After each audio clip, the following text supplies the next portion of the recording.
Back to the A Show, the Kings of Pro Wrestling Podcast. I'm Justin, here with Meelz. What a damn week.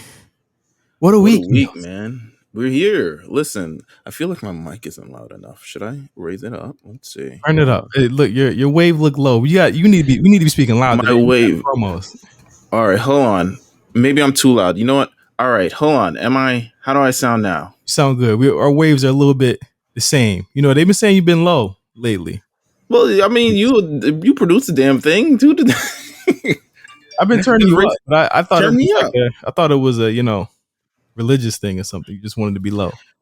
Nah, it's just I don't know. Something with this mic now. You know what we need for a sponsor of the show? We need that Elgato sponsor. That's what we need. I know they only do it with Twitch streamers and all types of other shit and blah blah blah. Now we need that Elgato stream. We need that. Hold on, I have my fan on too. Actually, let me take this shit off. We need that. But nonetheless, I've been feeling good. I've been on TikTok as of late. It looks like the kids are going back to school now. Mm-hmm. I can't even remember. Do you remember the feeling of going back to school? Does that thing still has it escaped you entirely? I more feel bad, Like I feel bad for the kids that got to go back. I'm like, man, y'all ain't even ready for this bullshit. Y'all got one. Yeah, it's like the time is ticking to loans, bills, moving. I'm currently in a completely new setup this week because I'm waiting for my place to be ready. We're so far removed now from doing anything school related that's like, well, honestly, I don't know, because a lot of my friends have been like, yeah, I'm gonna go back to school. I am not going back to school. As far as I know, I'm not going back to school ever in life, ever, never ever. I said I wanted to go back, but I don't think it's gonna be something I'm gonna do. I don't know. Like for me. And I don't want my master's either. Like I don't want my master's. I don't care for it. Yeah, I would get another BA. I feel like I would get something in, obviously to supplement my career and stuff like that. But yeah, I have I learned after school scarred me. My college, it was very, very hard and very, very, as the streets would say, ghetto. But so it scarred me from ever wanting to go back to school or even think that. And then I thought from time to time, I was like, should I go back to school? Like at some point I could have done it for free. Like for a long time, I could have done it for free because I worked at a school. Mm-hmm. And you didn't do it? I didn't even know that you could have did it for free. I could have OD did it for free, but it's more so now how I want to spend my time as an adult, right? Like instead of just wanting to sacrifice more time and stuff, I want to spend more time doing the stuff that I like and learning the things that I want to learn and not in necessarily the most conventional format. Like I don't want to go back to classes and sit down and have to do projects and all this other stuff like that. All that stuff gives me anxiety and it takes up a huge chunk of my time, like brain space and like living space. So I never wanted to go back to school for that purpose because like I want to be able to be free to do so many other things. I remember when I graduated, I was 22 when I graduated college. Mm-hmm. And I was like, if I died tomorrow, I've spent 22 years of my life in some sort of like school. So I just want to like live it and just kind of like experience it that way. And I think that's where I was with it too. Like they were like, oh, you're going to get your master's? I'm like, no, I've been in school since I was 5 years old or not 5 years old. Like, so I was like 4 years old. Yeah. Like I've been in school forever. You know what I'm saying? Like I'm tired of school. I don't want to do school anymore. And if I have an opportunity to take a break, it just so happens that break was just like a forever break. But at the end of the day, it's like it's like, bro, like I don't want to do this anymore. You know what I mean? Like it just so happens that like it is a situation where it just wasn't for me anymore. I felt like I could get money in different ways, and I was getting money in different ways, and I was writing, and I was, it just wasn't for me anymore. So like when the sadness I had for the people there is just more like, damn, I remember what it was like when I would just reflect on the summertime, and I'd be like, damn, I didn't really do shit all summer. You know what I'm saying? Or I would be like, damn, I should have did this more. I should have hung out a little bit more. That's what I used to feel like, because school is like, you get to see your homies, but it was like, if you was really like out in the field, like you was seeing them all the time anyway. I was not. My school experience, this is another podcast for another day. Whenever we go back to like, whenever I do whatever 2010 diaries, which I'm sure is not happening because that's a terrible period of WWE to cover. Yeah, my college experience was like me in the books constantly, always, forever. You was a studying ass nigga. I knew you was a little egghead ass nigga. I didn't even do that well. So it was, I had to study. I was studying for survival, bro. Like I didn't do that well. I didn't have papers. I was an engineer. I had to do all types of math and shit. Damn.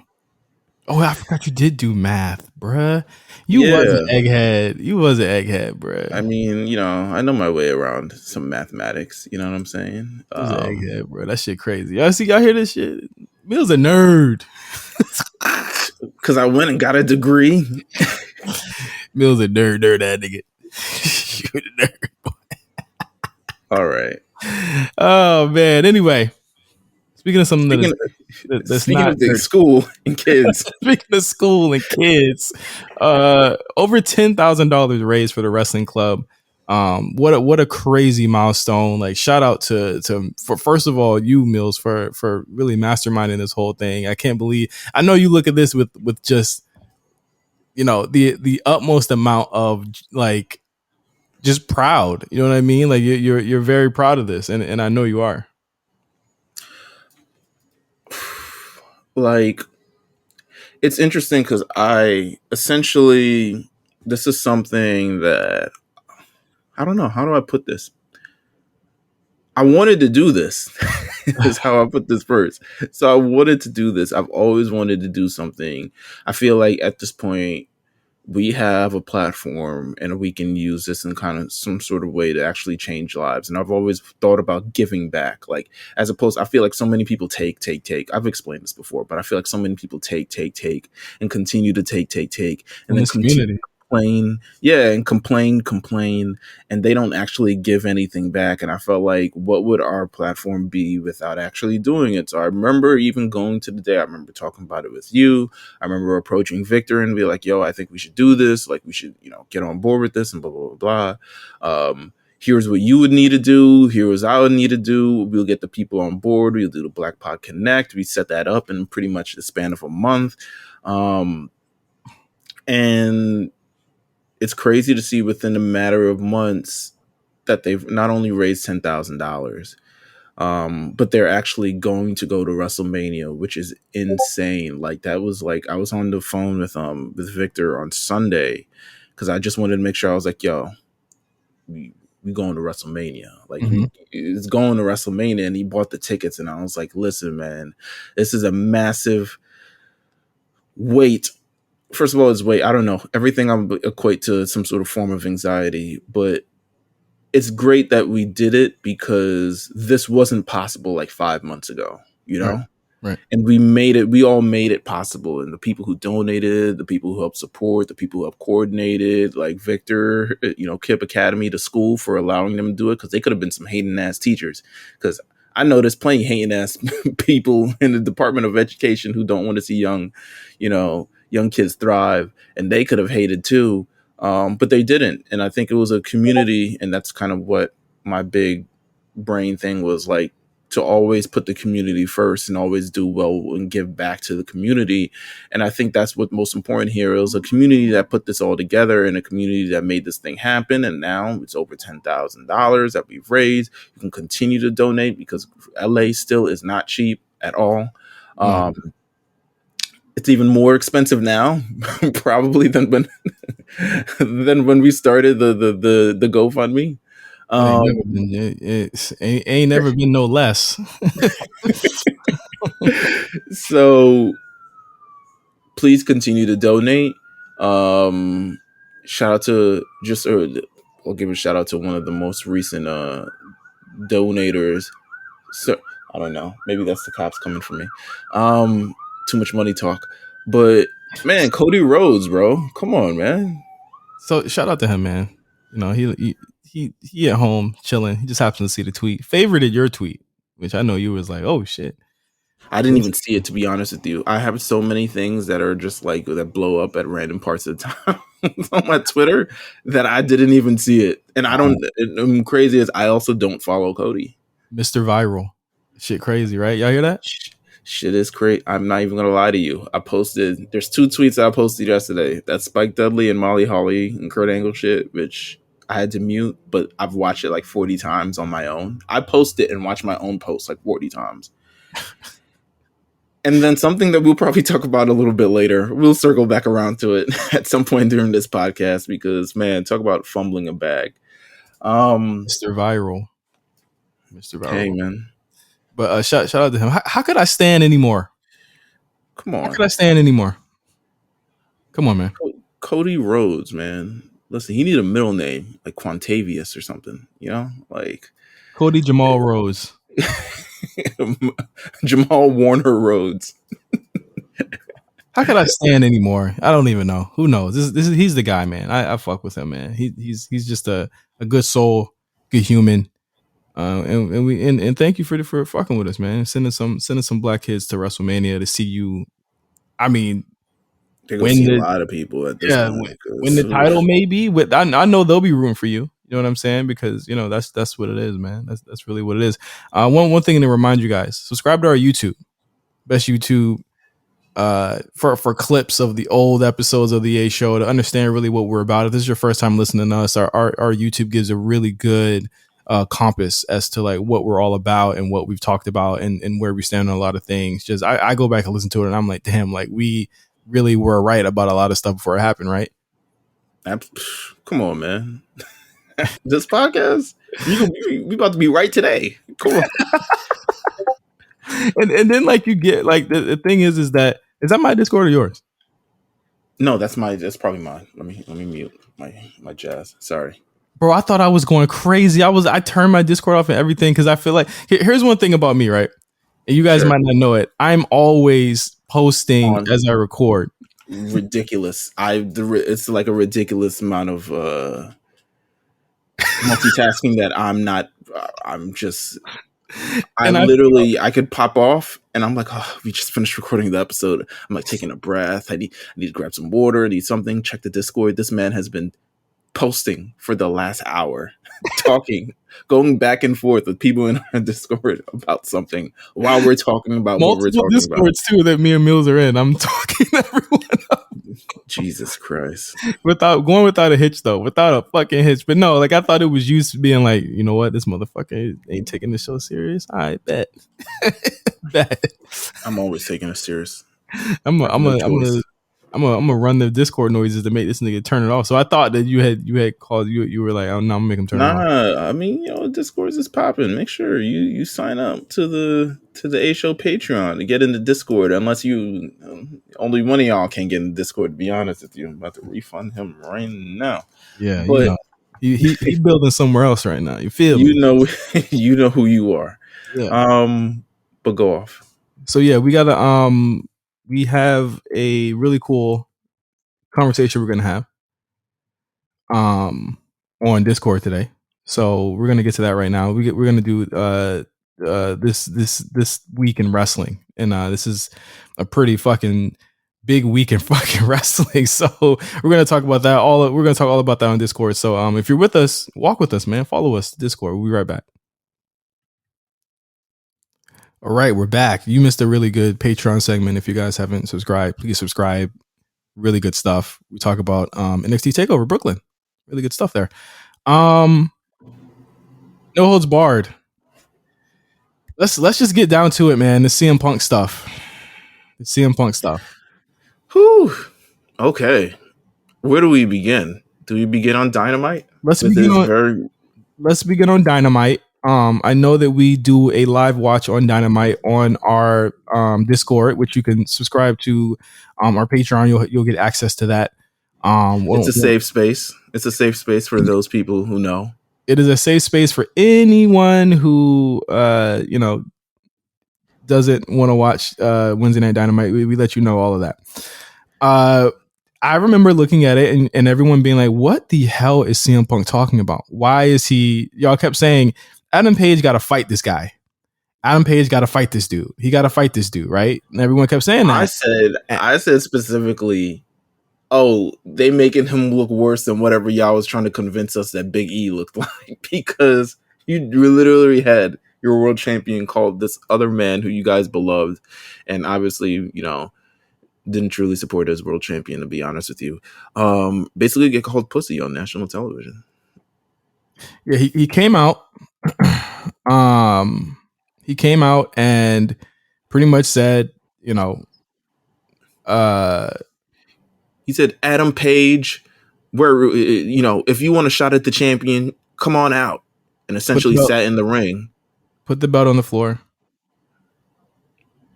And he didn't come out. And he said, yeah, that's what I thought. Stop talking shit.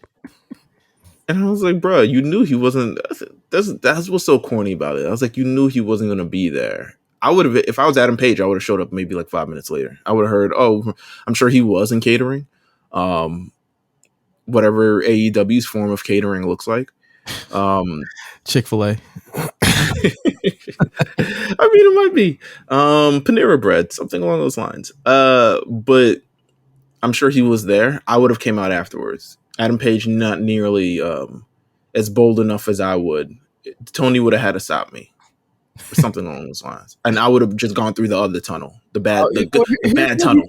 Here's why you can't do that, right? Because sure. Because like Punk is basically Teflon back there. And even if Adam Page was upset or whatever, and he did not like what he said and he wanted to do something, Tony has made it pretty clear to me that Punk is the guy that he's going to side with over anyone. I feel like he sided with Punk over Cody. I feel like he'll side with Punk over anyone. Because I feel like if it came down to both of those, he feels that Punk is going to move the needle even more. And I don't think he's ever going to. I think that he goes down with the ship with hoisting Punk up above the water. You know what I mean? Like, I think that's just where it is. I think a lot of people backstage feel that way. In fact, I've heard in no uncertain terms that a lot of them probably do feel that way.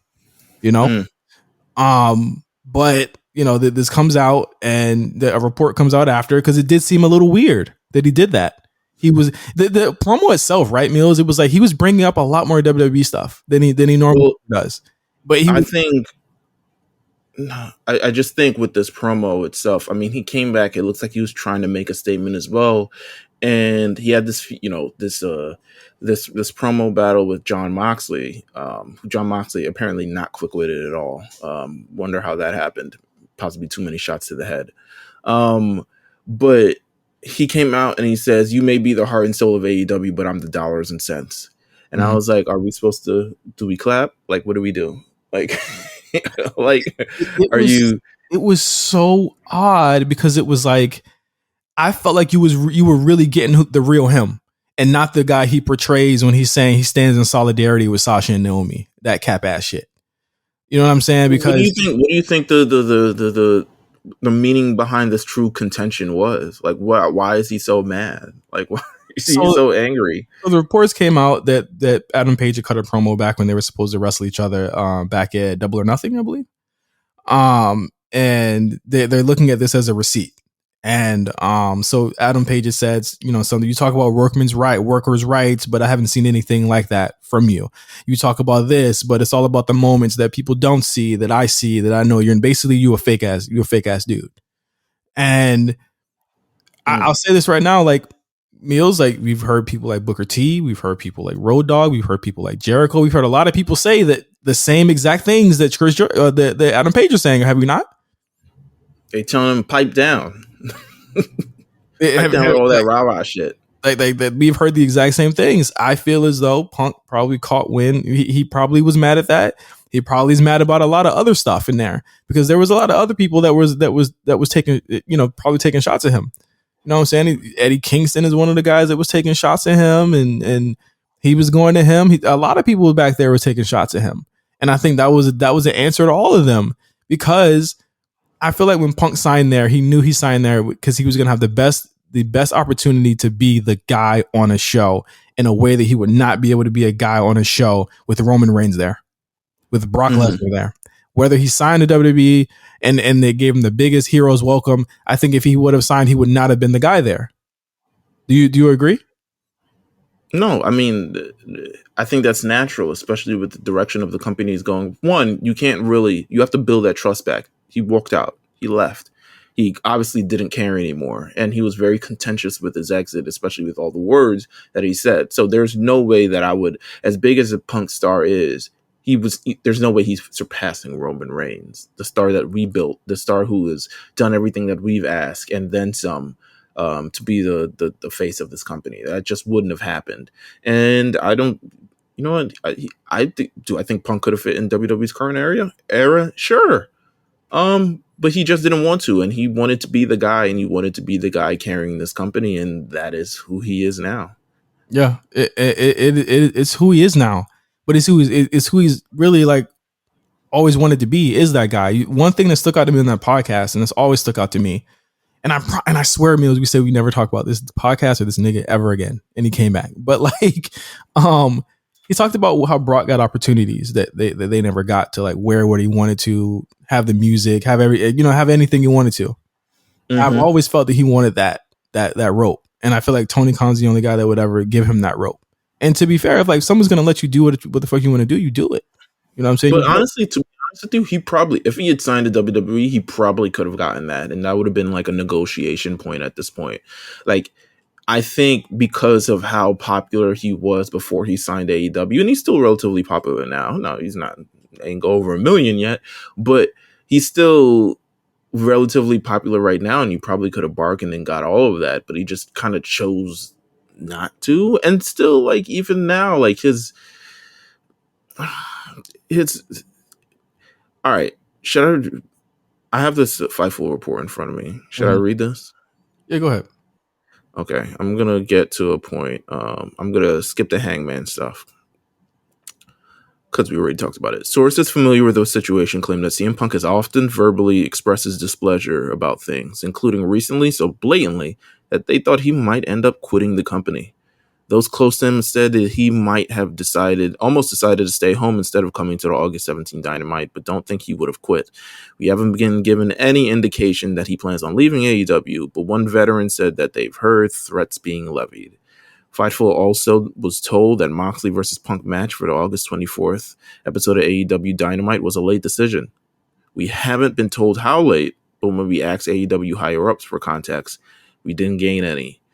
We have learned the crux of what led to Punk's current frustrations that would have led him to hypothetically not showing up on Dynamite, whether it be the change in the match or Hangman's jab in May or otherwise. And it's then more he than said, that. edit. It's more than that. Yeah, it's more than that. Like, you can read between the lines there. You can really read between the lines. That ain't it. Like, voicing his frustrations. What were the question is, what are the frustrations? Is it that the locker room, he might have lost them and they're not listening to him? Do the young niggas fuck with him? Do they? Do the young guys fuck with him? I'm posing questions. I have no idea. I can't. I mean, to be honest with you, it doesn't look like when I look at, and this is me always comparing them. You look at the entrance of Bryan Danielson, you look at the entrance of CM Punk, and kind of like how that situation has worked out. And what Bryan Danielson has done in terms of opportunities for talent and stuff like that. And you see CM Punk, he does that to an extent, doesn't do it really a lot, but also Bryan Danielson isn't a crabby, petulant MFer. Like, he isn't someone who... To my frustration, because I feel like he lets people do too much shit to him. No, of course. But at the end of the day, it's what Bryan wants to do. I mean, this is what he wants to do. I think he realizes he's in a position to give back more than actually take. And I'm not saying CM Punk has turned completely into Hogan, where he's just like, I need to be on top or something along those lines. But I do think there's a lot shorter of a fuse with him. And I think a lot of people backstage, especially considering. So these people backstage have absorbed Punk, kind of like how we see Punk, right? Yeah. Through news reports, through stuff. And as much as they want to say, like, oh, no, we know the true backstage of things, these people are just as influenced by the Fightfuls and the dirt sheets as we are, Right. obviously. Right. So they have their thoughts about him. And they honestly, it doesn't take much for the reports to corroborate because he is a very aggy guy. We have been, it's been a ticking time bomb, right? Where it's like, these guys don't have to lie and they're all telling the same stories. And it's really going to end up being like CM Punk. You going to side with Punk or Page? That's what it kind of like feels like, you know? Or let's go deeper than that. You're going to sign with you're going to side with Punk and Tony or Page and the Bucks and Kenny. Because that same show where Kenny walked out with the damn Batman armor on walking like Matt Hardy-ish. I watched it yesterday. Wore a shirt to the ring. Looking Matt Hardy-ish a little bit, looking a little bigger. If you're not ready to go, you're not ready to go. And he usually did. He cut. We're not even gonna get into all that, but he cut a promo at the end saying, "Oh, we not fake. We are who we say we are." Da-da-da-da-da. He said a lot of stuff. I keep telling people to listen to that Cody Rhodes promo right before he left, right before that ladder match, when it seemed like, what the hell is he talking about, right? It's always the only person in that company that's ever been direct is MJF. Ever been direct. It's always been a little bit of read between the lines between those other guys. The Kenny promo to me, I mean, it's a terrible promo, but like, I'll read between the lines of what he's saying there. You know what I'm saying? Like the Cody thing is it's set more precedence than people might think. You know what I'm saying, Meelz? Like, there is definitely something going on, and it started when Punk got there. And it continued on right after. And the show got different. We're almost a year from September 5th, where everyone said that this was AEW's turning point. They turned, and then they peaked, and then they never got back to where they were. Ever. I mean, but this is the growing pains of a company, right? This is what happens when you bring in these big stars and stuff like that. Like, shit like this happens. This is all part of the growing pain. I mean, if you have someone leading the ship, and they're constantly leading the ship, and they're affirmed in leading the ship, and you don't have other people leading their own ships, then you're going to get a situation where it's going to be resolved one way or another. But if everyone is leading their own... I don't feel like he told Punk that he shouldn't have did that. I agree. As a leader, locker room leader, you don't do that. Not on TV. Come on, man. Imagine you think half of the beefs that happen behind the scenes of WWE we know about? No, they don't air them out either. Mm-hmm. They never do, unless it was like that Karrion thing that felt like a work. It felt like a shoot, but we don't even. I mean, Karrion himself said himself that was scripted. That wasn't even a shoot. It was a work. They were saying all that stuff. You just had great delivery with that shit. Yeah. But, so I mean, the Punk thing's interesting, man. And then I mean, let's get to the match that he's gonna have with Moxley. That's coming out of nowhere. You know, I'm with Quan on this, saying like, if they bring back MJF to do this would be the dumbest booking decision they've ever done. If they bring him back to interrupt that match. So it's interesting because this is the company that doesn't do the schmoz finishes, right? And you're either gonna give this away on TV for a number, similar to WCW. A lot of things are looking like WCW. Like, to be honest with you, like a lot of things are looking like WCW. Hot shot in a match for a rating. I mean, you had everyone on that show last week. It didn't even hit 1 million. I mean, when are we going to start calling a spade here? That they need to change the way they structure these shows. People are tired of watching the same show every week. Absolutely. So it'll be interesting to see what kind of happens from this. If they really want to unify it on a normalized Dynamite, I'm confused why, considering you have all eyes. You're Labor Day weekend pay-per-view. You're good. I don't have work on Monday. I'll see it. So there's no need to necessarily do that, nor do I think the rush job that they did last week was necessary. But I can't see them bringing MJF. I wouldn't. If I was MJF, I wouldn't come back in this situation. It doesn't make any sense for me. Mm-hmm. It really wouldn't. Like there's no reason to. I mean, even if they had an extension, it's like that. This company is so screwy, and I think it's a lot of stuff they're doing is reactionary, and I think a lot of it is not acted. I don't think that, and I think that I don't want to bring like too much WWE shit into this, but I think that there were certain things that happened on their own and they didn't expect, and I think that the Vince stuff really is throwing them through a loop too, because it's like this is a whole strategy change. You know what I'm saying? In terms of like they was expecting Vince this year. You feel me? Mm-hmm. It wasn't expecting a mid-year shakeup to this level, and it's working.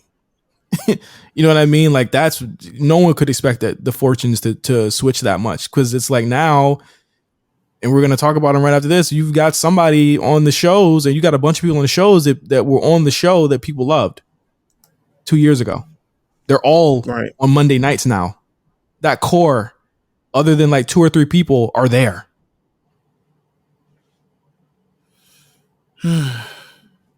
CM Punk, man, we'll see.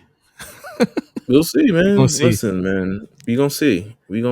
He didn't have to. I don't think he could have. I think the culture that AEW promotes, especially on the promo and having everybody kind of talk for themselves, it ends up everyone wanting to be the shot master, the not shock master, but the shot master, like the guy, the real shooting guy, the talking about, you're the second best Kingston I've been in the ring with. That was like, weird. Do you even speak to Kofi Kingston? Does this nigga even? That was so weird. We all know you cut the guy off, right? Like, yeah. I thought that. Like, when's the last time you spoke to him? I thought that leveraging that man for a punchline, it's like, as much as like I felt like as much as people get so sensitive, leveraging the Miz. Come on now, like, exactly. Like, oh god, but like as much as like people get so sensitive about Kofi, they didn't say nothing about that line. You know what I'm saying? They get sensitive about anything that happens to him. I'm like, bro, like he was actually a good friend of this guy. You know what I mean?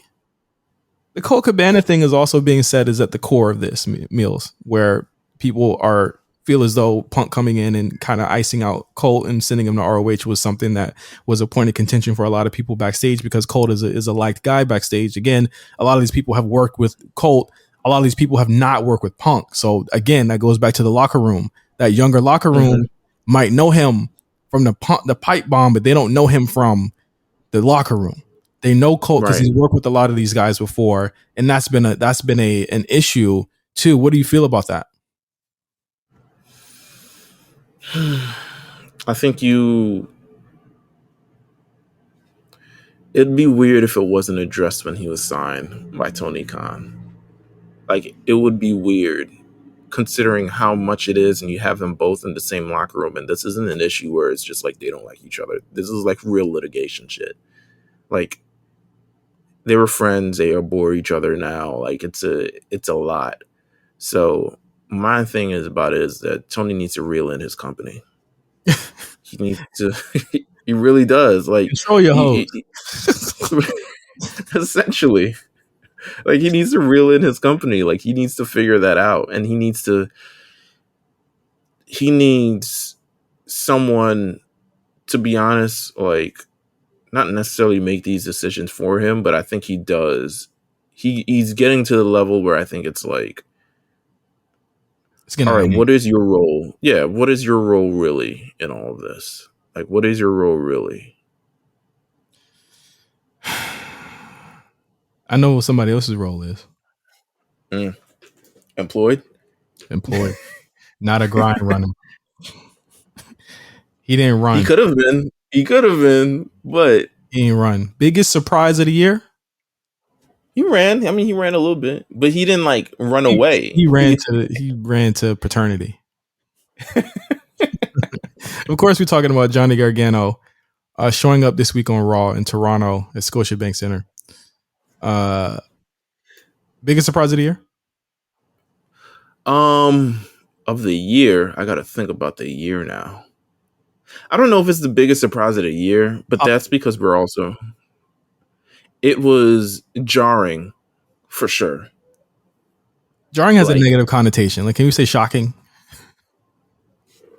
Does jarring have a negative? Yeah. No, okay, yeah, you're right. You're right. Yeah. It was shocking because I didn't expect it in that moment, but I did expect it to eventually come. I did always felt like Johnny Gargano, especially with Triple H back in the fold, was going to be back. It is what a month we've had on our hands. Yeah, what the fuck? The game done changed. The game is different now. It's completely different. They're playing a different game. Like I said before, no one was expecting this. This is like the big Joker, where it's like, okay, we're gonna bring all these people back, and they're gonna have that core. That core is there now. Meelz, you got the Ciampa, Gargano core. You've got people that have been in NXT for a minute. Also, Bianca is there now. Rhea is there now. Damian Priest is there now. Finn is also there. A lot of these people were his children. You know what I'm saying? And he was the guy who was booking them at their best. And now they're on Monday nights, Friday nights, being booked on a bigger, on a bigger platform.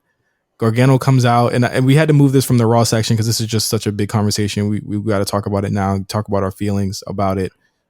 He comes out third hour of Raw right before the main event. Perfect. As Cornell said, shout out to him. He said, go ahead. It was weird. It wasn't like right before the main event. It was, well, actually, yeah, because they started the main event at fucking 10:30. Oh my God. It was right after usually things hit at that crossover hour mark. Mm-hmm. People are changing their channels. They're going from whatever show they were watching. That's why things happen at 8 o'clock, 9 o'clock, 10 o'clock. Boom. And when they used to have the overrun at 11 o'clock. This happened a little bit after that. This was like a 10-11 thing. Because I remember I was on my phone, not paying attention to Raw. There was this, I think prior to that, I forgot what match. So I get why you weren't paying attention to Raw. I OD wasn't paying attention. And then the music hit, and it still hasn't processed my mind until I looked up and I saw the Gargano thing. I was like, wow, holy shit. And he's receiving a massive pop from the crowd. And these people know who he is. Mm-hmm. Which I always felt the stigma had been, especially with Vince's thing, like, you build all this time in NXT, you do all these things in NXT, and then they change you completely to fit you in the WWE ecosystem, which isn't mad. It depends on how you're running your show. I mean, Vince McMahon is running the show however he wants to run the show. But you completely ignore the stuff that he did in NXT, and there's definitely place for that. I think in Vince McMahon's WWE, in terms of the ecosystem, something that's a lot more character-based. You need a character, and he wants to make sure it fits within the realm of his show, essentially the universe that he had.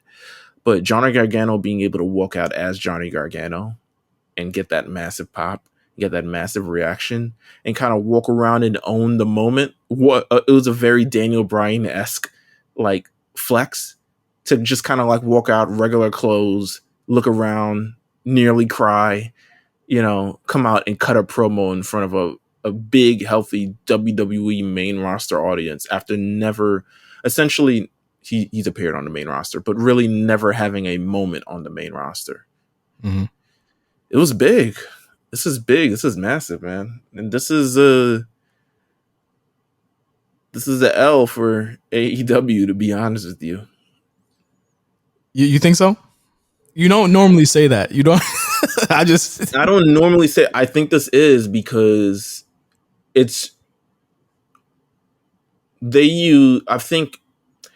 don't know how good their negotiation skills are, but the things I was running people away was Vince McMahon. So they always had that in their back pocket. Right.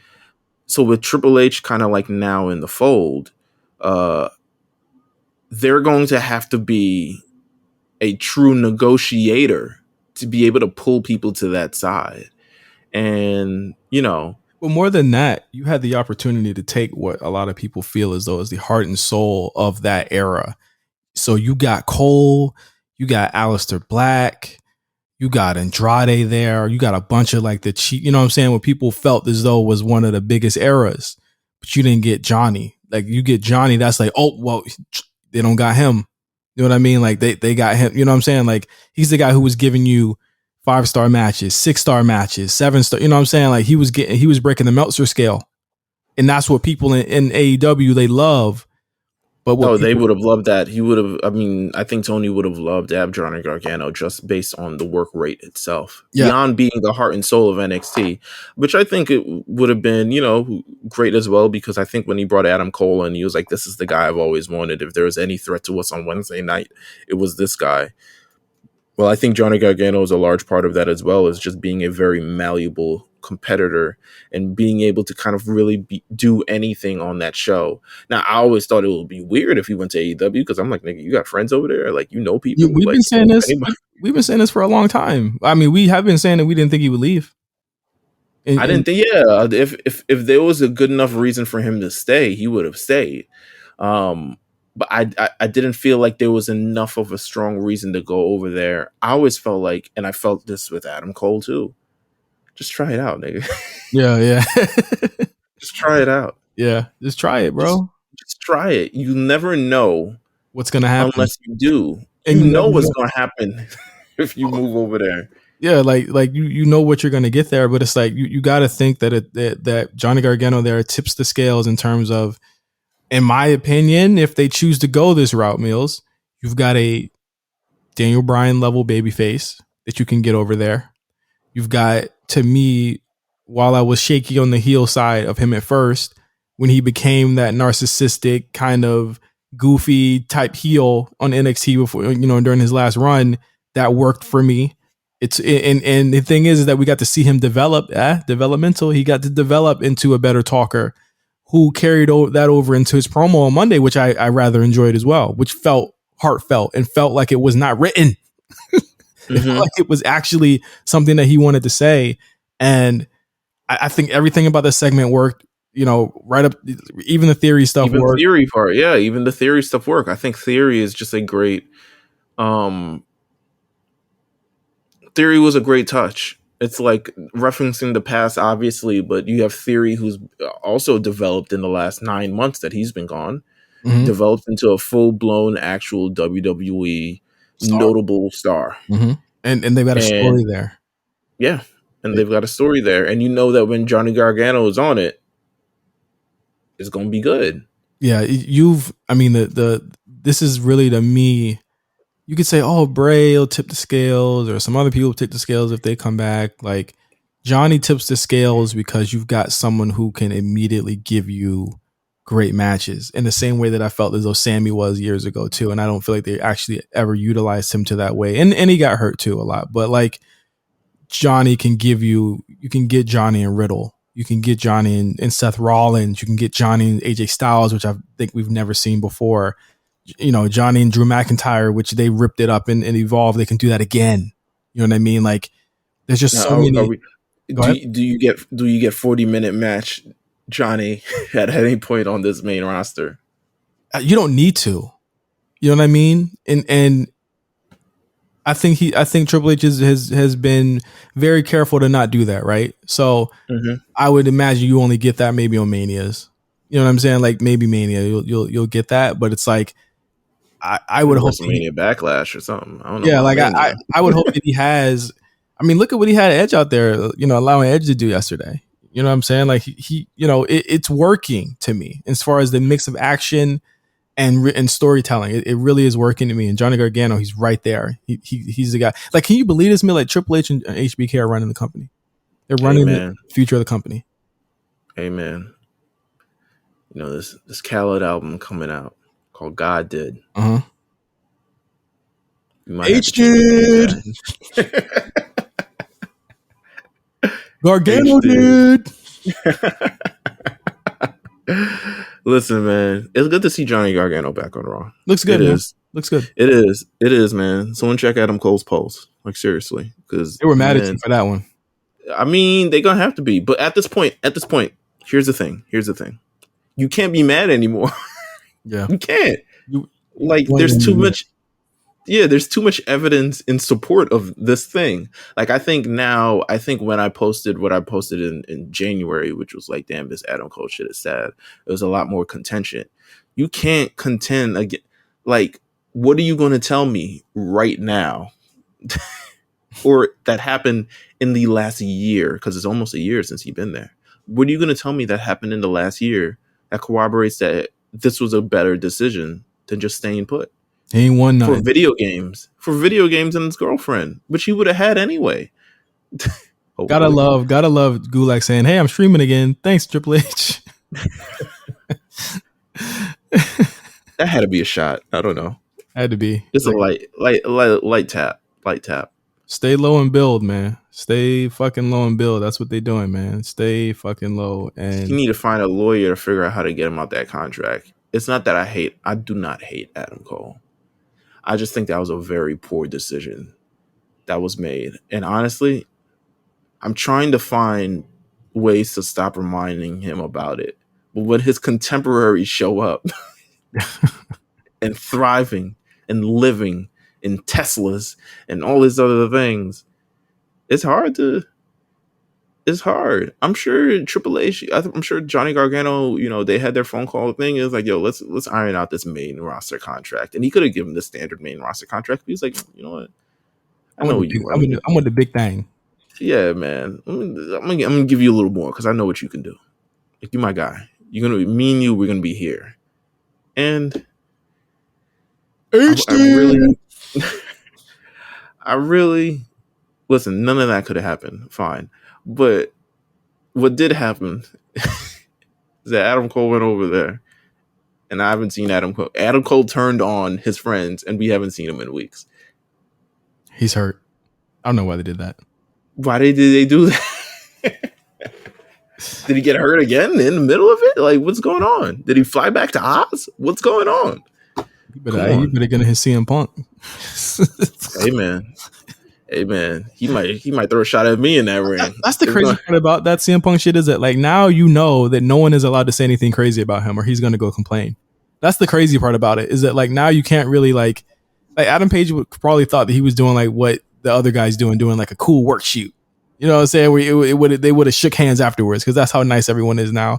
Now you know that you can't say nothing crazy about him. So you know whoever does a promo about him, it's gonna be very like planned out. You know what I'm saying? Like, you can't say nothing about Punk. It'll piss him off. That's the crazy part. We've been on these two topics for mad long. Let's get to the last two things. Let's do it. Jeff Jarrett left WWE and was replaced by Road Dogg damn near instantaneously. So that means that Triple H, yes, is pulling in all of his guys, and they're going to do it his way now. Hey man, and gonna have all types of DX reunions and all types of stupid shit on the show. I can't wait till. You think Billy Gunn? I mean, he got his kids turned on him, and he said, Billy Gunn has been very vocal about how he feels as though AEW needs to change. And I think it's been one of the most underrated like interviews that I've seen, where he was just like, yeah, we need to slow this shit down a little bit. And I'm like, they absolutely did not just slow shit down. No, they absolutely did not. If you saw his segment on the show, they had a 1-minute match. They turned on his dad.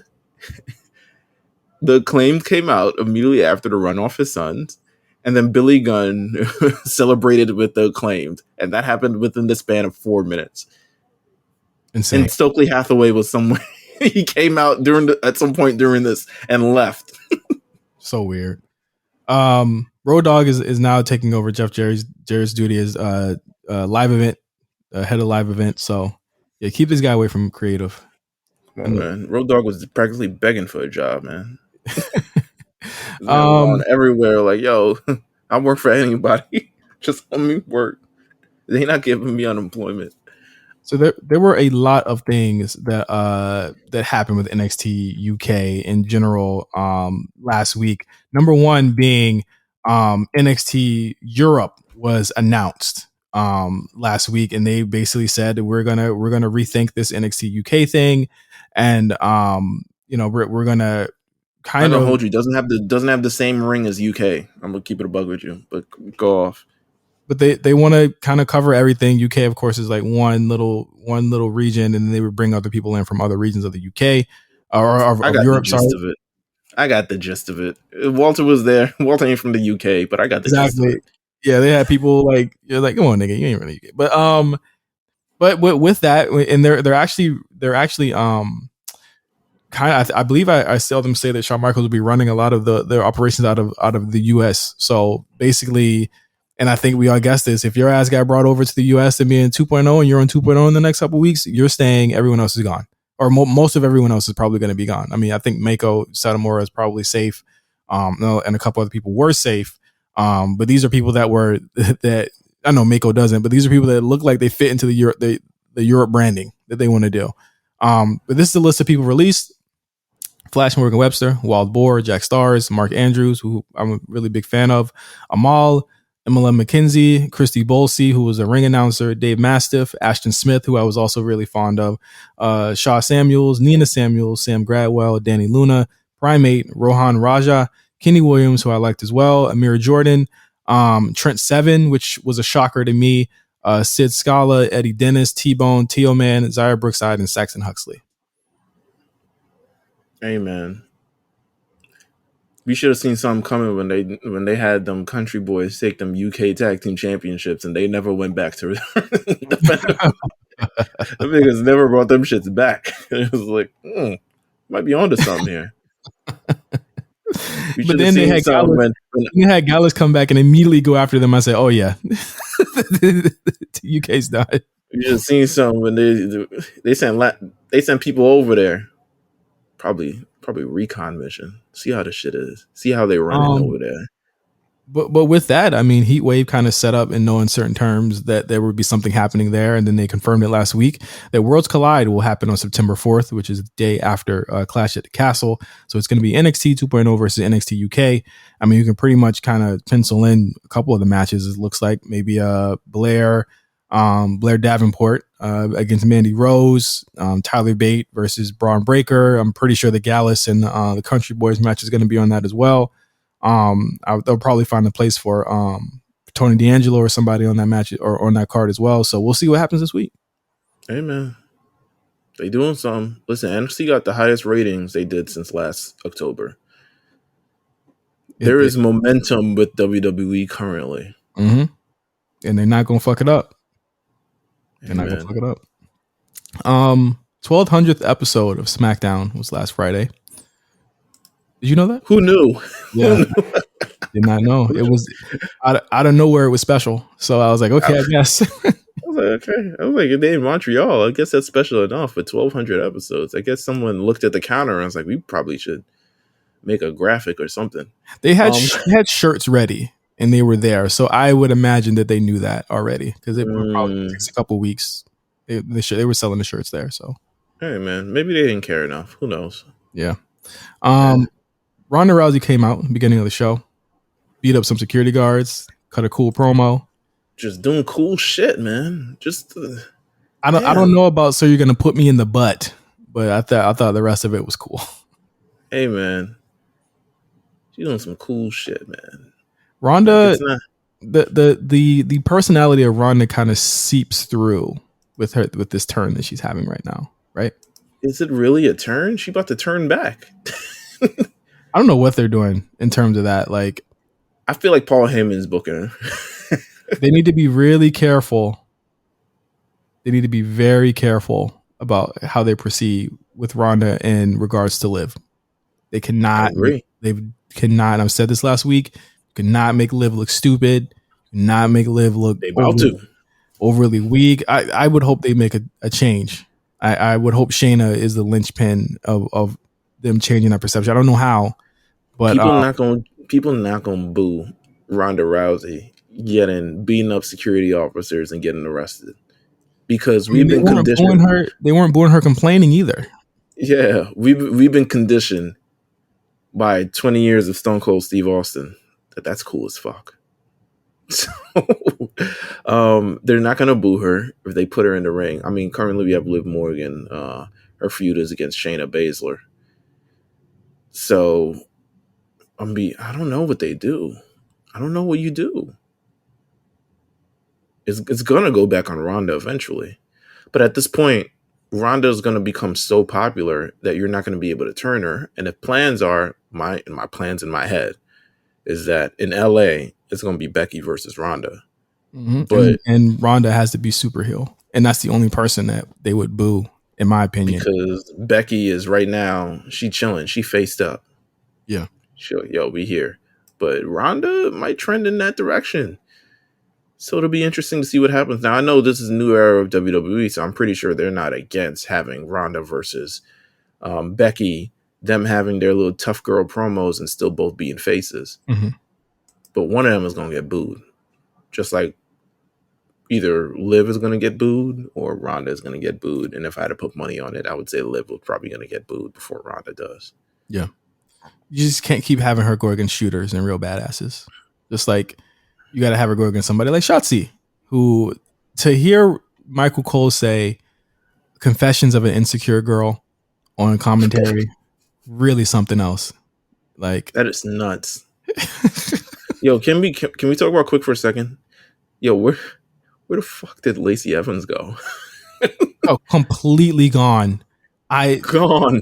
There are certain things where, like, now you know that was a Vince thing. Let's name them: the 24/7 championship, Reggie, gone, Lacey Evans, Akira Tozawa, R-Truth, gone, R-Truth, gone. All Vince people. Low key, Omos to the back burner.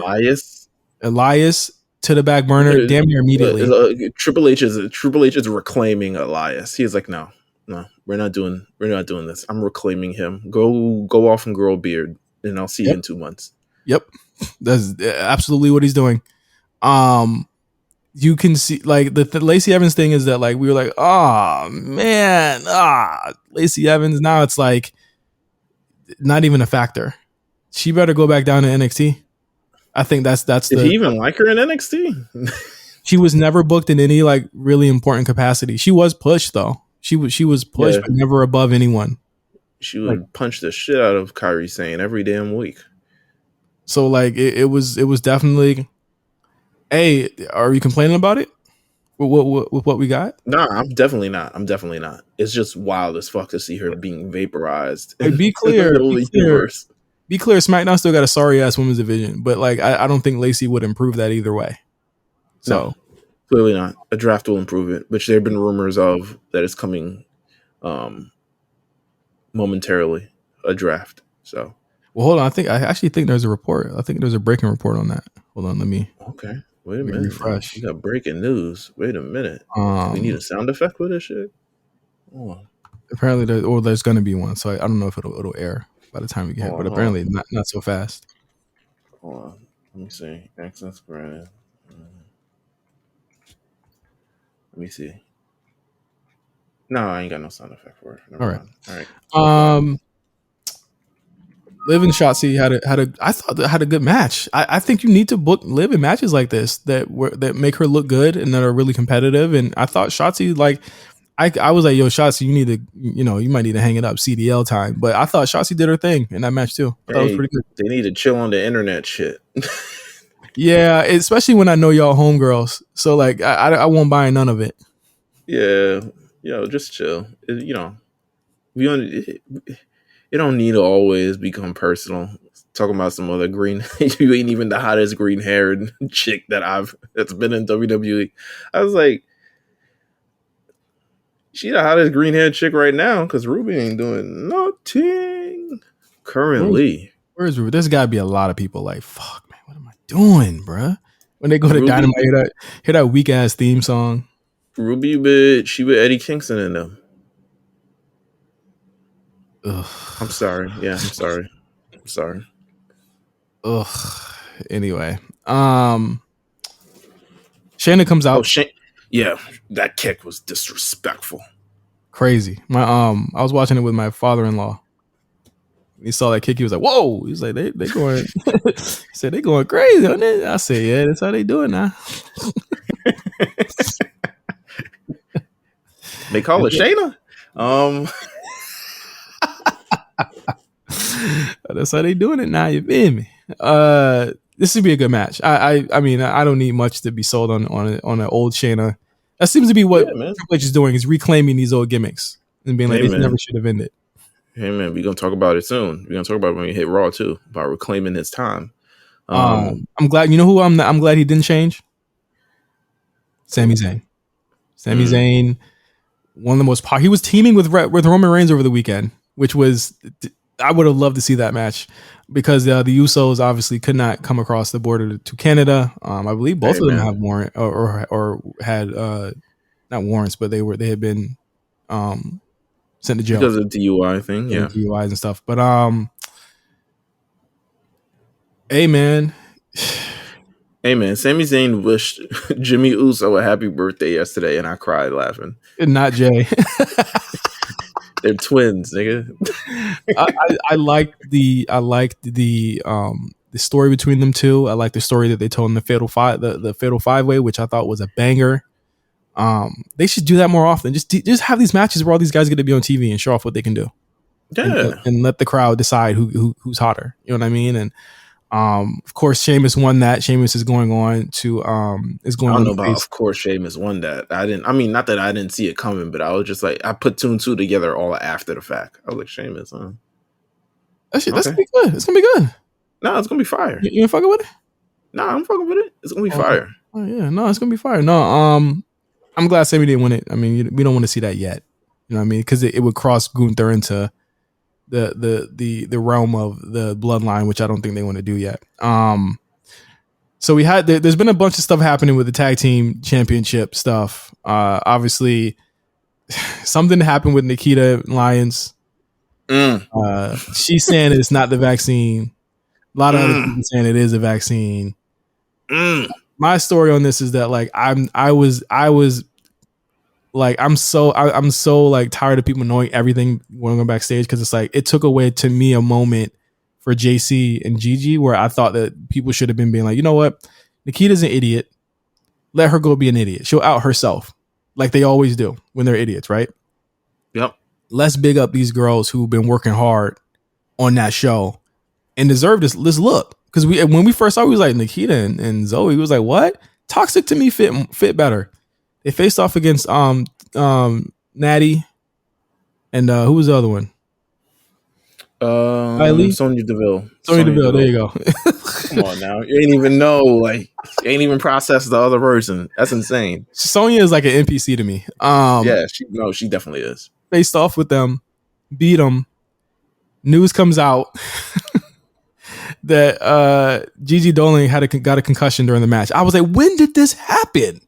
Probably do not fail her Karana, nigga.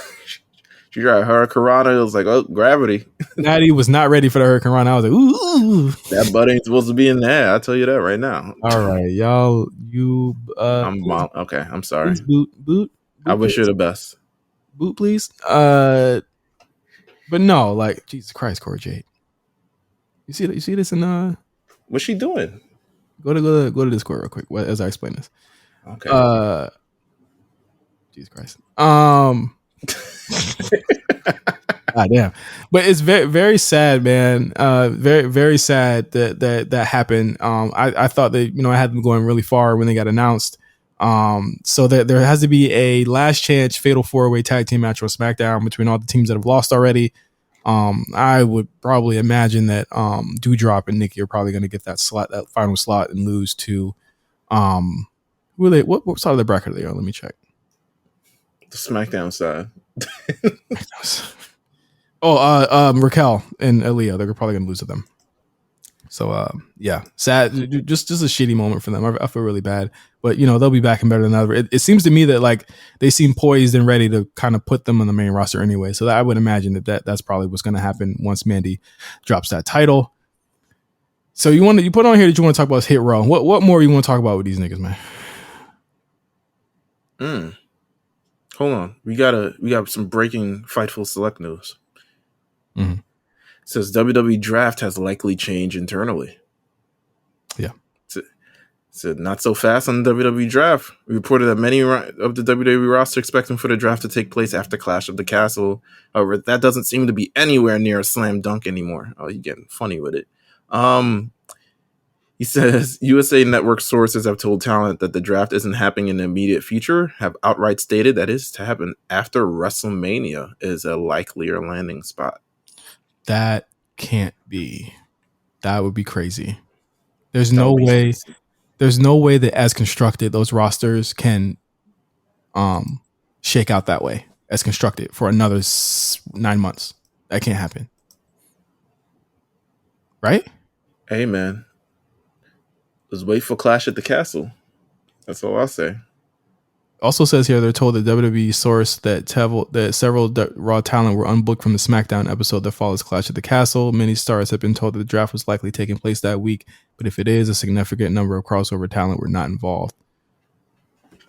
There's no way, right? Like it has to happen soon. It's been a year with these same rosters, and if you want to, after Mania kind of cuts off where you can go, Becky has pretty much beaten everyone on that roster. That's why we thought that she was poised to go over to Ronda's side. Also, post-Mania doesn't make any sense. That's how they used to do. Yeah. It doesn't make any sense from like a television standpoint.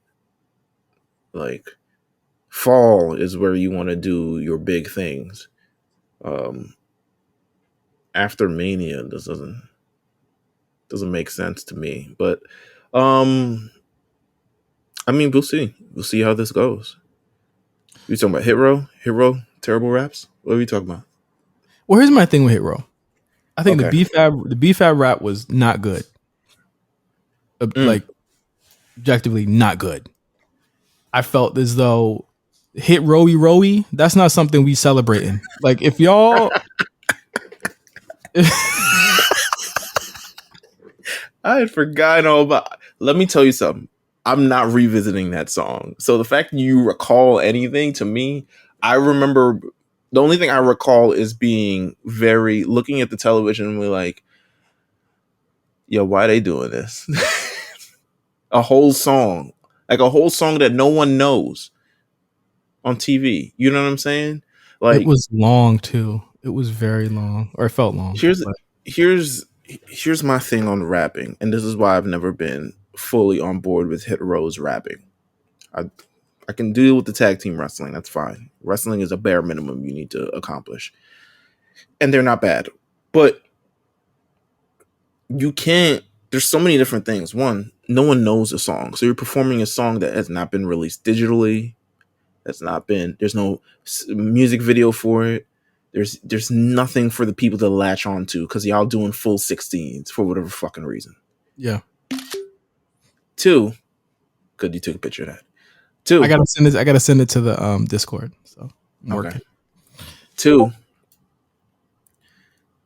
there's a reason why as weird as it is to consider Vince McMahon understanding the performance of rapping. It's not so much the performance of rapping as his understanding the audience in front who they're rapping to. Mm-hmm. There's a reason why R-Truth says what's up and then holds up the mic and then says what's up again. It's the call and response. Yeah. Yeah. There's a reason why John Cena back in the day would rap, say something that obviously rhymes, and then wait for people to also follow up with the other cuss word that he can't say on television. There's a reason why. I don't even like giving these niggas props, but the Acclaimed rap at half a bar per damn 30 seconds and just say and they don't even say a lot. It's really like an 8-bar, you know, saying, help me, Physical Man, PP. It's like the end of it. They rap like it's the end of a verse. Yeah. They rap like it's the end of a verse. Yeah. There's a reason why they do that. It's for the people to engage and respond and absorb all the other stuff. The one thing about being a rapper, at least a good rapper, one, you don't have to prove that you can rap if you're a rapper. That's the biggest thing against them. You don't have to, if you rap, and don't try to prove to me that you're a good rapper. Mm. You know what I'm saying? I don't care if you're a good wrestler. Yeah. Does it sound good? Is it fly? I really don't give a shit. You know what I care about? I care about, do y'all dress well? And they don't dress well. And they don't black for that. they don't represent what I would expect. Like they dress like it's 1990 fucking two. You know what I'm saying? Not 2022. I know y'all got money. I know H can slide y'all a fucking stylist. I know AJ Top Dollar, whatever. I know you're a bigger guy. They do look at Rick Ross. You know what I'm saying? Man. Look at Rod Wave. Hey man. They make them big. They get you too, bro. They do something. They do something. They have stylists. There's people that can have stylists. There is definitely a way for you to make this shit work, bro. It's not working out for the style for me. It kind of takes me out of it, bro. It takes me out of the whole thing, bro. Like, I don't know. It really is like it really is confusing to me that they would allow them to go out dressed like that, especially if they want them to be big stars. The raps to me are like whatever. I don't care if you're a good rapper. You guys barely perform well. I don't know what Ashante Adonis even does other than like bop around. It doesn't even look like he listens to rap the way he is in there. Hey man, he listens to like Goo Goo Dolls or some shit. There's no way he listens to rap the way that he bounces around in there. Oh god. I'm not even talking about in ring. I'm not saying that they shitty wrestlers either. Nah, they not. We can't even say anything about that because they not. It's just the whole. You got to make us believe. If R-Truth got to sit down and teach you how to rap in front of people, then let R-Truth sit you down and teach you how to rap in front of a WWE audience. The nerve you guys thought that you would pull out a fucking song, a whole rap song, with 16s. In Montreal, and then you interrupted Triple M. Now the best part about that segment was Maxine doing a little her bop. She was like, "Ooh, this shit trash. Ooh, okay, this shit trash. Okay, turn out." That was the best part about it. Shout out to her still having a job. Yeah, shout out to her. Let's get to Raw. Yeah, let's get to Raw and through Raw. We some talkative ass motherfuckers. Yeah, we're talking a lot this week. I'm just happy to talk. Lots of matches on Raw. Probably they had a poll, or not a poll, but a graph of how much wrestling was on last week's Raw. It was like 21 minutes. I think this definitely broke that whole thing. I think there was maybe 30 minutes of wrestling on Raw. Bro, they had Bayley and Aaliyah got like 10 minutes. I was like, all right, come on now. I was like, Bayley needs to be squashing her. What are y'all doing? I'm happy to see her back, but she was getting way too much. I get that it's Aaliyah's hometown. Don't get me wrong.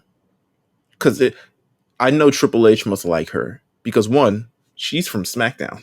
And she's on Raw. Getting time on the show. Well, shit, he hired her. So, yeah. And then it's been like 10 minutes. I'm like, yo, Bayley, come on now. Come on, hit a Bayley to Bayley or whatever submission or whatever you're doing now, and get out of there. We don't need this going on this long. TBH. I thought the same thing for another match too. Oh, the Gable shit. Yeah. Yeah. Like, what did we prove by showing Kevin Owens could beat both of them niggas by himself? I was like, come on now. What did we prove? Well, I mean, I guess you get the character back. I worry about like it just looking too nostalgia act to me. Yeah, me too. The retro shirt. I don't think the shirt's even old enough to even be retro yet. Like 2015. I did not think that I did not think that Kevin Owens' gear didn't look bad. Like I didn't think it looked bad, but I mean, if you're going back to the gym shorts look, okay, cool, whatever. Like I'm just wondering where that's going to lead to. You know what I'm saying? Like it's cool to be. It's cool to be giving people back their old gimmicks. I'm not mad at that at all. I just don't want you to take away the actual characters that they grew over the past 5-6 years. Like Kevin Owens was actually really funny to me. He was great. I think the Elias thing was incredibly. I don't want him to be the overly tough guy because he has so much more layers and he's so much more capable than just being just that. He's badass. But like, yeah, I was fine not seeing pop up powerbomb ever again. I was fine with it. Like, I'm worried that it's he's going to be a particular character that they lean too much into. Remember this, and it's like, yeah, I remember this, and then he evolved. You know what I mean? And I can't say that for a lot of other people, like, because he's, to me, him and who did I just say going, and Shayna are like, they to me are going way back to turning the clock way back. You know what I mean? But like, I think that with Kevin Owens, he didn't really need it. I thought that he was just great. Like Shayna needed that. Shayna needed to turn the clock back. Kevin Owens, to me, not so much. So I wonder what twist they're going to give it. Absolutely. Damn, we actually had okay, Judgment Day. What do you feel about them? They had a time last night. What do you feel about the course correction since really, what was it, Ray, with the Madison Square Garden show, where they've completely course corrected these guys? Hey, man. Good for them, is what I'll say. And Rhea seems to be a very strong piece in all of this, which I think is fantastic as well. And Damian Priest getting his time on Monday Night Raw as well. Just great. But this is no spooky shit, no supernatural shit. New music. New music. Just beam motherfuckers up. I liked it. I thought Finn versus Dolph was a banger. Okay. But I do think we're gonna need, and I'm sure we'll get that. I do think they need time to continue to establish the overall thing. Just tell me their motives, man. What are they going for? Like, in all of this other stuff. My only problem is sometimes Finn sounds like he's playing a bad guy. And I need him. And the match I like the match a lot more because it kind of showed me how thing is. But I also need him to maybe a submission or something. Maybe choke out after the bell or something. Yeah, a new move. Is yeah. I feel like something. Cross is still very much a babyface move.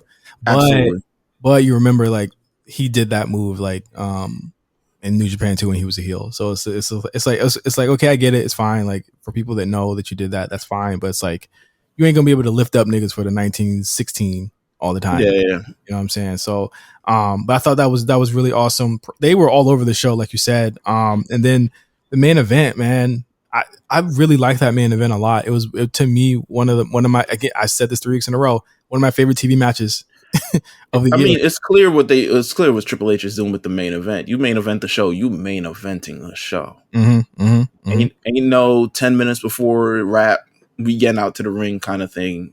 This match started 10:30. They gave Edge the proper entrance that he got. Very Canadian ass entrance. Got Damian Priest's moment. They promoted the match throughout the show, so it seemed like a big deal. And we got it, and it was a big deal. It was a great match. What a moment for Damian too. Like, shout out to him. Like, he gets the main event of Raw. He gets to have that moment. Pulled out an unprettier. Got powerbombed on a barricade. Edge was wilding. You already trying to retire next year? I heard that. Next, I'm guessing he's revealing that SummerSlam is going to be in Toronto next year. I don't know if he thinks that, but he says around this time, if we hear in August, I'm like, what if it's a random Raw, nigga? Like, relax. I feel like I feel like somebody told him that they're going to be there next year. It lines up. Well, yeah, they always in Toronto around this time. There's always a summer in Toronto that they're at. I don't know if they plan around OVO Fest or something, but OVO Fest with Raw would be crazy. That would be sick. But it's if this is truly his last run, if he on his D-Wade shit, go off. It makes sense. He he had only signed like a 3 or something year deal, and then half of that deal he's been injured. So I will get my time back. Yeah. But I feel as though this run is going to be more sustained. There's more of a strategy here. Have they just completely dropped this Rey Mysterio thing? I hope so. They dropped the Veer shit. They can drop this too. I just feel like they've completely dropped this whole storyline. But yeah, at the end of the match, Edge wins. I'm not mad about Edge winning this. He should have won this. But the way they led there was very good. You had Rhea come out with Finn. They start beating the shit out of Edge. And then as they're about to hit him with a chair, Beth Phoenix comes out. And she faces off against Rhea. And that's how the show ends. Really, really good way to end the show. I'm into this feud. I'll say it right now. I'm into it. I like it. I'm into it as well.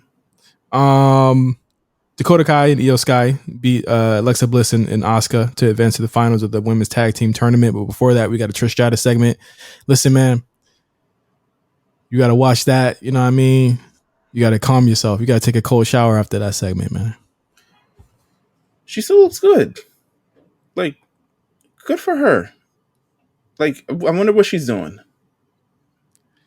CMOS, man. You know what I'm saying? I don't know. Something like that. Something like that. But she looked good. The opening segment, I feel like they're trying to they're really trying to build the 6-woman tag, but I feel like they don't really have all the fact that they have to put it. They put a tournament in the middle of the fucking build to the 6-person tag. But I feel like I need like anarchy right now. Like, they would just beat each other up. They would just fight. I know. No. But I feel like, I don't know. There's something, I'm trying to think of it like, do you remember the 6-person tag with the Bloodline versus Randy Orton, Matt Riddle, and Drew McIntyre? Like, I feel like I need that kind of like energy. So hopefully it picks up over the next couple of weeks. I will say that it's weird. There was like that first 2 weeks, but they couldn't stop fighting, and now they like stop fighting. So it's like, all right, it was on site for y'all for 2 weeks, and now y'all just like stop fighting. That was kind of weird because they had to have other people fighting over the show. Yeah, Riddle and Seth Rollins kicking off the show. This time, no Paul Heyman involved with this fucking thing, because it started off with just violence for no reason. I'm looking forward to the face to face. I am wondering, because the thing is, as much as Triple H loved Finn and Riddle and the women, there is no one, and correct me if I'm wrong here, there's nobody that he loves more on this fucking company than Seth Rollins. So what is he going to do with Seth is my question. I don't know. He got two of his faves facing off at Clash at the Castle. So I'm really wondering where they're Seth gonna win. You got to win, right? You got to get some. He has to start looking strong. I think Riddle can take one more loss and then get him away from Seth, and then have him start beating everybody else. I think that to me would be the best way to go about this. But Raw was good, man. I mean, we talked about the Johnny Gargano appearance that happened as well. Toronto was a hot crowd throughout most of the night. I thought it was a good show. My man Dexter Lumis kidnapped the Miz for whatever reason. It's okay. He probably he's rich. Miz will get out of it. He's rich. He wants to participate in the new season of Miz Misses, so he's trying to. That'll be a segment, I couldn't find Miz. Is that how he speaks? That's how what's her name? Marie speaks. Oh, Maurice. Oh, okay. What have you been thinking, man? What do you think about it's been 3 weeks or damn near a month, really, of Triple H in charge. My interest and intrigue in these shows has not stopped. I feel as though it's been strong. I mean, one thing we forgot about, Meelz, there was a Karrion Kross segment on SmackDown that I thought was perfectly good. I honestly, I'm gonna keep it a buck at you. I think I missed it. It was good. He explained. He explained, that Drew and Roman were the chosen ones, and they get everything. And when Drew got fired, he came back and he got handed everything. And when Karrion said when he comes back, they don't give him anything. You know what I'm saying? So he's kind of setting himself up as someone who was you just got here. Cast aside. I don't think I'm saying it all the way completely right either, but I'm just giving you. I'll look it up. But I think Karrion can really talk. They're building up to him actually being in ring. He's got a look. It's not just like the goofy stuff where he wasn't really talking a lot in NXT, and then when he got the Raw, the pieces are starting to make sense here. I think he's being written better. So it's like, again, there are a lot of people who have been rehabbed in the last month that needed it, and it's working. And there's an intrigue on this show that I feel as though has been missing for such a long time, other than like a couple people that we really enjoyed seeing. I still think they need like big, just kind of like, we still need a little bit more of the entertainment stuff. I still think there's at least a part for that on the show, or there's a place where that can belong on the show. And not to say that the people that they currently feature aren't entertaining, but I do think that there's a lack of like variety on the show, just from how they're doing things. The matches are great. Everyone's a great in-ring worker, but we need that little bit of variety on the show. You know what I'm saying? That's my only thing. We need a break. We need a break from all the the 7 to 14 minute matches. You know what I'm saying on the show. You didn't like Finn's joke about Rey Mysterio? That wasn't entertaining. That was a joke. Rampage did 461K. How long does the show last? Well, good for them. That's not good. I mean, whatever. I'm over Rampage. I watch it, but I don't know. You're a wild nigga for watching. Anyway, thank you guys for listening to the A Show for this week. We ran long this week, especially if you got Patreon. This gonna be a long one. But as always, subscribe to us on Patreon. Subscribe to us on anywhere you listen to podcasts. If this is your first time listening, subscribe to our YouTube as well, because we'll put up clips of our shows on YouTube also. But yeah, we are barreling into Clash at the Castle. That is next Saturday. Jesus. Damn it. I hope I'll be able to watch it because I'll be moving, but pray for me. It is next Saturday. Huh. Mm-hmm. Yeah, big week. It's a big weekend. Everything's next Saturday or next weekend. You have Clash, you have All Out, you have the NXT show also next week. And it's just Labor Day just in general. So, try to spend time with your family while you also talking bullshit about wrestling. And you'll be moving, so good luck on that. But yeah, so I guess next week we'll be back with the prediction show for whatever. Maybe a couple of prediction shows, to be honest with you. And yeah, thanks for tuning in, guys, man. I hope they bring Rusev back. All right. Now, you know what? That's a bridge too fucking far. We're getting the fuck out of here. For Meelz, I'm Justin. Vote no on Miro. That's gonna be my new. Oh my god, my new tagline. I don't like that it rhymed. Vote no on Miro. And in case you didn't know, H did.